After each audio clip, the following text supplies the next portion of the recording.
Hi there, welcome to iQUANTA's YouTube channel, which is dedicated towards your success as a CAD aspirant. And today we are going to talk about what you need to do over the course of next 2 weeks in order to maximize your score from the VARC section. My name is Vikrant. I'm your personal coach for all things related to VARC, communication skills, psychological aspects of the preparation. And if you're new to our channel, don't forget to subscribe. So let's dive in. So what is it that you should do in order to get the best scores? So there is this one thing that I don't even need to talk about, but I will go ahead and say it nonetheless. Let's call it step 0, and that is continue to practice and continue your focused preparation. So when I say continue practice, see, a large chunk of VARC is skill based, and when it comes to skills, if you rest, you rust. काम नहीं करेंगे ना, जंग लगनी शुरू हो जाएगी. तो इसलिए सेक्शन टेस्ट्स हो, चाहे पैसेजेस हो, चाहे VA के क्वेश्चंस हो, iCATs हो, मॉक्स हो, देते जरूर रहें. In fact, I will stick my neck out and say that if you are writing the CAT in the second or the third slot, there is no harm in waking up, solving a couple of passages and then leaving for your test center. You can work on skills till the very last moment, and beyond that, what do I mean by focused preparation? You obviously cannot wake up every day and pick up some topic, some area at random to become better at it. No. The mocks that you're writing, the section tests that you're writing, they are constantly giving you feedback about things that you are good at and things that you still need to improve on. So identify those areas of improvement and work on those. You know, it can be a particular question type that gives you a lot of trouble. So maybe in 2 weeks you can focus on 2 question types and become better at those. Maybe it is a specific genre of passage that troubles you. So just go ahead and read more of that specific genre, especially if that genre happens to be a high frequency one. So you talk about anthropology, science and technology, biology, those things. If you're uncomfortable there, you definitely want to prioritize that. And if you have not identified any such thing, here is a tip for you. How about reading more of epistemology, which is a branch of philosophy, and reading more of political theory, especially those areas, those aspects of political theory that deal with the origin of a political system. So if nothing else, then you can at least pick up those things and start reading them more. So that's your step 0. I hope you are doing that already. If not, then please start and continue that. But beyond that, when it comes to attempting the section, attempting the exam, what is it that I want you to do? So step 1 there is identify your target score, or decide on your target score. So how many marks are you really trying to get from the VARC section? Let's be reasonable about it. See, our goal is to get shortlisted for the next rounds, for which you need a certain CAT percentile. So if I go by that score versus percentile calculations, I'll just limit myself to CAT 23. Okay, so I'll limit myself to CAT 23. You can also look at 22, 21. You can ignore 2020 because the paper pattern was different, but it's there. So let us say you want to be in the top 1%. You are aiming at getting 99 percentile overall. Then last year you needed a score of 76 for it. That would have taken you to the top 1% of the test takers. 99.5 was at 84. So assuming the difficulty level of CAT 23, this is what you require. If the paper is easier, and you can compare it with 22, 21 to get that sense of the difference in the difficulty levels. The numbers are going to be different. If it's easier, it'll go higher. If it's tougher, it can go lower still. So overall, this is what you want. Now, within the VARC section, if you want to be in the top 1%, you needed 39 last year. But then, hang on. Overall, we definitely want to be in the top 1%, preferably among the top 0.5%, right? Preferably, I mean, ideally at the very top, but at the least, you want to cross that 99 percentile barrier. Now, is it necessary for you to get a 99 percentile in each of the sections? No. There can, as long as you have this one section where you are miles ahead of the competition, where you know that you're going to get a lot of marks, a lot of score from, then in the other two areas, even if you are as good as the rest, you're done. In one of the sections, okay, if you're not as good as the rest, you're marginally behind the others, even then you can make it. So there is this one thing, right? You definitely need to clear the sectional cutoffs. Different IIMs have different numbers, but normally if you get 7-8 questions, you attempt 7-8 questions and get them right, you definitely clearing the sectional cutoffs, right? You'd be above 80 percentile, 85 percentile, and that's what we really mean. Now beyond that, should you really target 1%? Or being in the top 1%? No. See, the idea is, once again, calculating on the basis of CAT 23, let us say you are targeting 76. Now, you are somebody who's really amazing at VARC, and VARC is your area of strength. For example, if I were to go ahead and write the exam, then I know VARC is my strength and I want to maximize my score there, and I've genuinely put in the effort and I've become good at it. So when I go ahead and write the VARC section, chances are that I try to maximize the score. So I'll try to get what? I'd say that, hey, how about getting a 45, 48 marks from the VARC itself? So if I can get this many marks from VARC, I just need to get 30 more marks from the other two sections and I'm in the top 1%. That's done. But what if you are somebody who's not that good at VARC?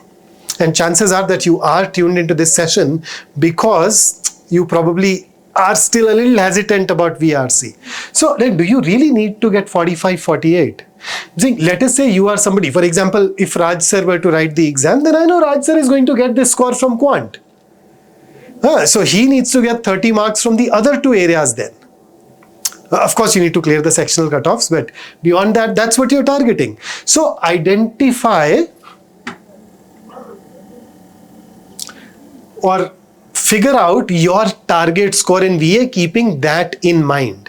So if you are somebody who you know that you are going to get, say, around 50 marks from DILR and QA, then you don't even need to go out of your way to attempt very many questions in VARC. And the moment you become reasonable about your number of attempts, the moment you give yourself that breathing space, that extra time to ponder over close answer choices and choose them, your accuracy does go up. So maybe you are somebody who's good at DILR, QA, maybe you were just targeting 12 questions here. So that in itself will ensure that you're able to get the requisite marks from the VARC section. So do realize how your scoring pattern so far in ICATS is, and within that scheme of things, what kind of target score should you be aiming for when it comes to the section. Choosing that right target in itself will make a lot of difference to your performance. So that's your step 1. Your step 2 is improve your question selection. And there are 2 things that you need to do. Thing number 1 is that you want to increase your self-awareness. You need to know what it is that you are good at and what it is that you are not that good at. So see, typically when I think of the entire syllabus, I put everything into one of these 3 columns. So what are these 3 columns? There are these areas of comfort where I consistently get an accuracy of above 70% and I do not spend inordinate amounts of time solving it. There are these areas of discomfort where my accuracy rate is below 40%, and then there are a lot of in-between areas, say where your accuracy rate hovers around 50%. So if you are aware of it, then I want you to play in your areas of comfort while attempting the paper.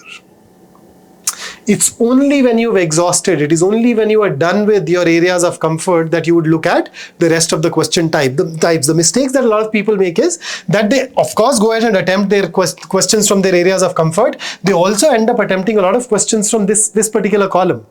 For the purpose of the exam, These in-between areas are also supposed to be treated as areas of discomfort. Keep this column black. Whatever is here, you're not touching it. You are going to solve things from here. So that's one part.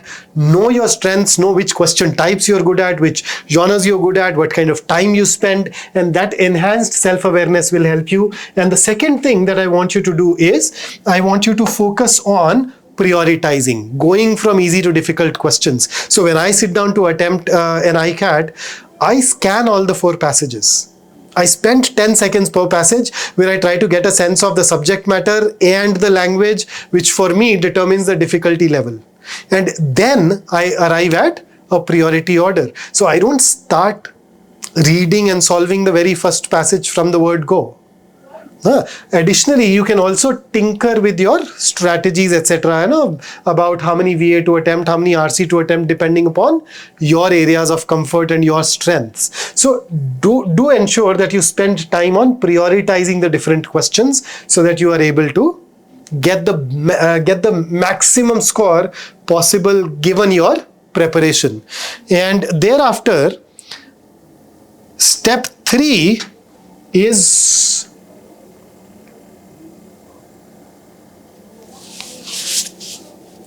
this sucks in a lot of time. I don't know why this happens with people, but people think that when it comes to reading comprehension, if I've read a passage, I am going to attempt all the 4 questions of the passage. Why? Do you do that same thing in DI? Do you do that in LR? That now that I've read the set, I must attempt all? You just go ahead and solve the ones that you can solve, and the ones that you cannot solve, you leave. So do not treat reading comprehension any differently.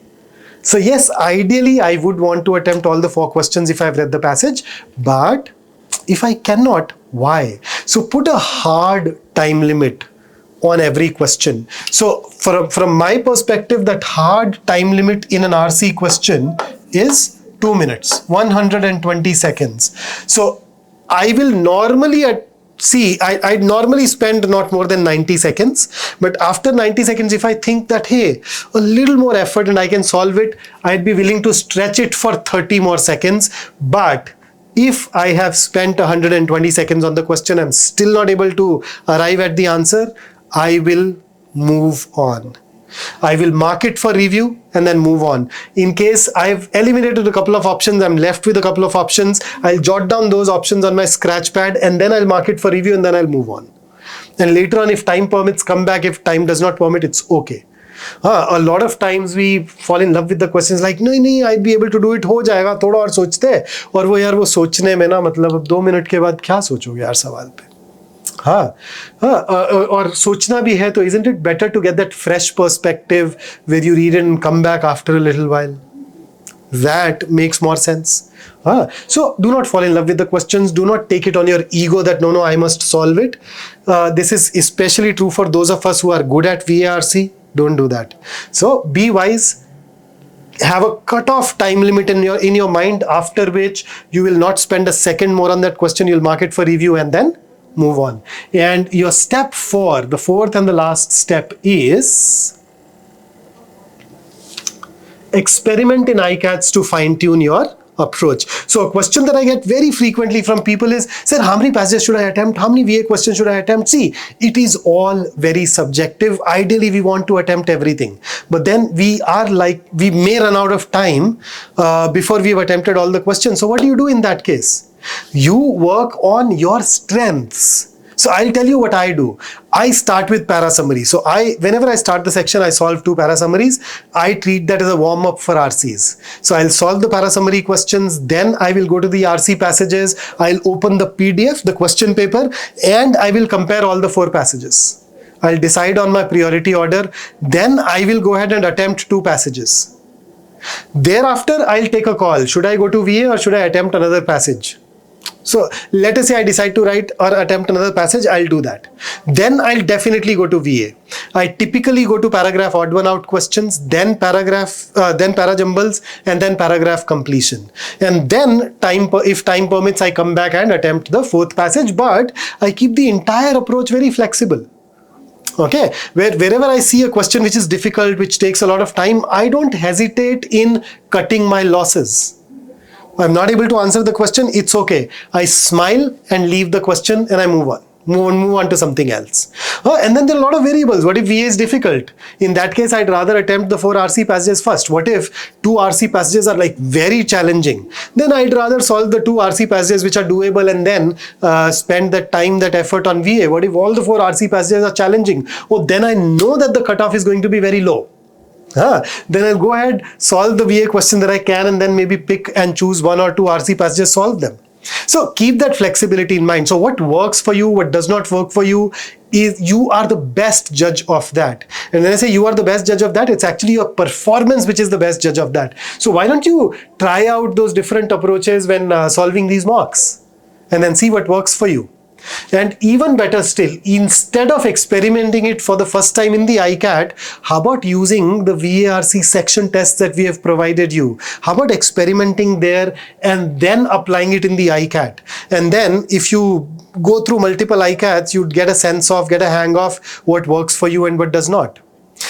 So do those things and that will help you get the best out of the preparation that you have put in so far. And with that, here's this last thing that I want to leave you with. Amateurs sit and wait for inspiration. The rest of us just get up and go to work.